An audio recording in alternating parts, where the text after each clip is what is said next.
Five news కి స్వాగతం.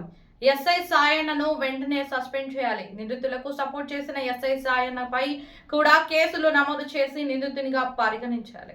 కేసును నీరుగారుస్తున్న ఎస్ఐ సాయన్న పోలీసుల తీరు మార్చుకోవాలి. ఎస్ఐ సాయన్న నిర్లక్ష్యం, నిందితులకు సపోర్ట్ చేయడం విడ్డూరం. న్యాయవాది కళ్యాణికి న్యాయం చేయడంలో ఎస్ఐ సాయన్న పోలీసులు పూర్తిగా విఫలం. ఫిర్యాదులు పేర్కొన్న పదాల ప్రకారం కేసులు పెట్టకుండా చిన్న సెక్షన్లో పెట్టి వెంటనే కోర్టుకు పంపాల్సిన అవసరం ఏముంది? రుద్రూరు మండల కేంద్రంలో న్యాయవాదిపై జరిగిన అన్యాయంపై ఎస్ఐ సాయన్న పూర్తిగా నిర్లక్ష్యం వహించారని, ఎస్ఐ సాయన్నతో పాటు పోలీసులు కూడా పూర్తిగా నిర్లక్ష్యం వహించి కేసును నీరుగార్చడం జరిగిందని, వారిపై వెంటనే కేసులు నమోదు చేసి ఎస్ఐని వెంటనే సస్పెండ్ చేయాలని న్యాయవాదులు డిమాండ్ చేశారు.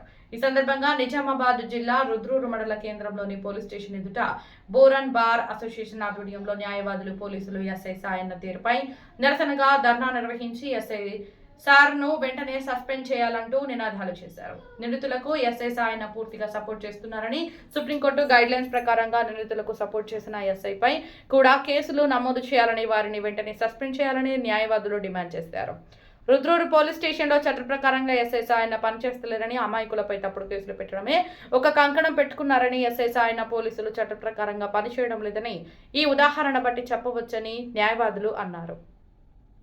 వారి వెనుక కొంతమంది లీడర్లు చెప్పినట్టు చేస్తున్నారని, వారు చెప్పినట్టే చట్టాన్ని తమ చేతిలో పెట్టుకుని నడిపిస్తున్నారని, నిందితులకు సపోర్టు చేయడమే కంకణం కట్టుకున్నారని, తెర వెనుక బడాబాబులు ఆడించినట్టు పోలీసులు ఆడించి నిజమైన వారికి న్యాయం చేయడంలో పూర్తిగా విఫలమవుతున్నారని అన్నారు.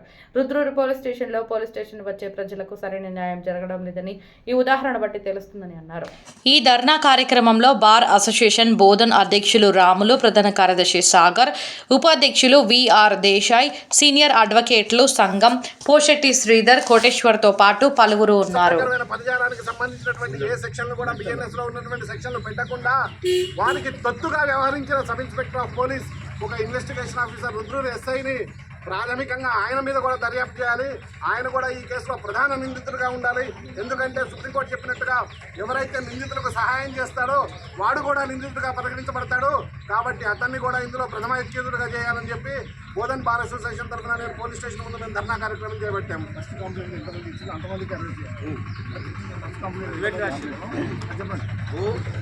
నిన్న బోధన్ బార్ అడ్వకేట్ ఎవరైతే ఉన్నారో కళ్యాణ్ గారు, వారి మీద ఇక్కడ గాయాలైనా సార్ ఇక్కడ కొట్టారు. ఇక్కడ కాలికి అంటే బాగా ప్రెషర్తోనే దెబ్బలు ఉన్నాయి సార్ లోపల. మేము వాళ్ళని వెంటనే రిమైండ్ చేయాలని కోరుకుంటున్నాం సార్. ఏదైతే నేను కంప్లైంట్ ఇచ్చానో సార్, ఆ కంప్లైంట్లో కూడా మేము 2 పేజీలు రాశాను సార్. లాంగ్వేజ్ కూడా యూజ్ చేసి రాస్తే పోలీసు వాళ్ళ మీద కూడా రాశాను సార్. పోలీసు వాళ్ళని కూడా వాళ్ళు ఇట్లా తిట్టారు అని రాశాను సార్. అందులో సర్పంచ్ అని పేరు కూడా రాశాను. ఎవ్వరు కూడా ఏం చేయలేరు మమ్మల్ని వాళ్ళు అన్నారు. పదజాలాలన్నీ నేను రాశాను. అయినా ఇది కాదు కంప్లైంట్, మేము చెప్పినట్టు మీరు విని రాసుకొని నా కంప్లైంట్ని మార్చేసి మొత్తము కేవలము వాళ్ళకి 500 ఫైను, కేవలము 500 ఫైన్ నోటీసు, చిన్న ఇన్సూరెన్స్. ఎట్లా అంటే పబ్లిక్ న్యూసెన్స్ చేసిర్రు అనే ఉద్దేశంతో చిన్న కేసు పెట్టి వెంటనే ఎఫ్ఐఆర్ ఆగ మేఘాల మీద నాతో సంతకం పెట్టించుకొని నేను కాన్ఫరెన్స్లో కూడా లేను సార్. అప్పుడు నేను హాస్పిటల్కి వెళ్ళే సిచ్యువేషన్లో ఉన్న టైంలో, హాస్పిటల్కి వెళ్ళే టైంలో సంతకం పెట్టించుకొని వాళ్ళు ఇష్టం వచ్చింది రాసి చేసుకున్నారు సార్. ఎఫ్ఐఆర్ వెంటనే కోర్టుకు పంపించారు. కాబట్టి వాళ్ళు వెంటనే అరెస్ట్ చేయాలి, అరెస్ట్ చేసి నాన్ బెయిలబుల్ సెక్షన్స్ పెట్టాలి.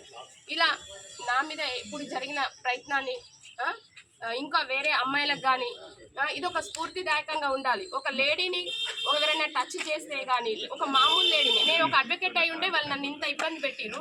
ఒక మామూలు లేడీ బయట వెళ్ళినప్పుడు వాళ్ళని హింసించడానికి కూడా భయపడాలి. అట్లాంటి సెక్షన్స్ వాళ్ళకి అట్లాంటి కఠినంగా వాళ్ళని రిమైండ్ చేయాలని కోరుకుంటున్నాను సార్.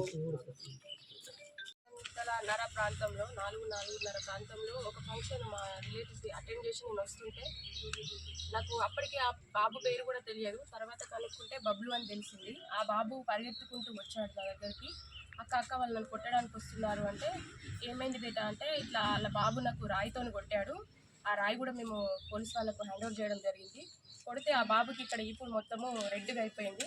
అయితే ఆపడానికి నేను ప్రయత్నిస్తుంటే ఒక్కొక్క స్కూటీ మీద ఒక బైక్ మీద నలుగురు చొప్పున ఒక 4-5 బైకులు అట్లా 10-15 మంది దాకా ముస్లిమ్స్ వచ్చేసి బాబుని, మళ్ళీ ఎవరైతే మేము అడ్డం వచ్చిన మా రిలేటివ్స్, మా మరిదిలు ఇద్దరిని, మా అత్తమ్మని, నన్ను ఇష్టం వచ్చినట్టు పదజాలం వాడుకుంటూ అసలు లంజాలు అంబి మీకే దిగకుండా చెట్టిప్పేసి అసలు ఎవడే నేను కాపాడుతాడు, నువ్వు అడ్వకేట్ అని తెలుసు, నువ్వు అడ్వకేట్ అని తెలిసి మేము దిగుతున్నాము. ఏ అడ్వకేట్ కానీ, ఏ పోలీసులు కానీ, ఏ సర్పంచ్ కానీ ఎవ్వరు కూడా మమ్మల్ని ఏం చేయలేరు.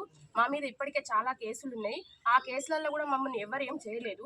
ఇప్పుడు నువ్వు ఇచ్చే కంప్లైంట్లో ఎలాంటి చర్య తీసుకుంటారని ముందుకు వస్తున్నాం. వాడిని మేము చంపేస్తాం, ఇవాళ మాకు హ్యాండ్ ఓవర్ చెయ్యి, లేకపోతే నిన్ను మీ వాళ్ళని అందరినీ మేము ఇట్లనే కొడతాము, మిమ్మల్ని కూడా చంపుతామని మమ్మల్ని భయపెట్టారు. అట్లనే కాకుండా బాబుని చంపేస్తామని, ఇప్పుడే కాదు ఇంకా ఫ్యూచర్లో ఎక్కడ కూడా ఆ బాబు దొరికినా కూడా మేము చంపడానికి రెడీ ఉంటామని వాళ్ళు ముస్లిమ్స్ ఒక 10, 20, 30 మంది దాకా వచ్చేసారు సార్.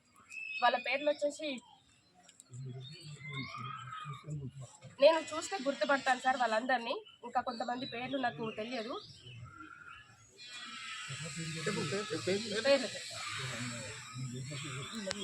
ఫారూక్ ఖాన్, అఖిల్, జాఫర్, ఇర్ఫాన్, అజ్మల్, సోయన్, ఇంకా చాలామంది. వీళ్ళే కాకుండా వీళ్ళు నాకు తెలిసిన పేర్లు సార్. ఇంకా చాలామంది దగ్గర ఒక 30-40 మంది సార్.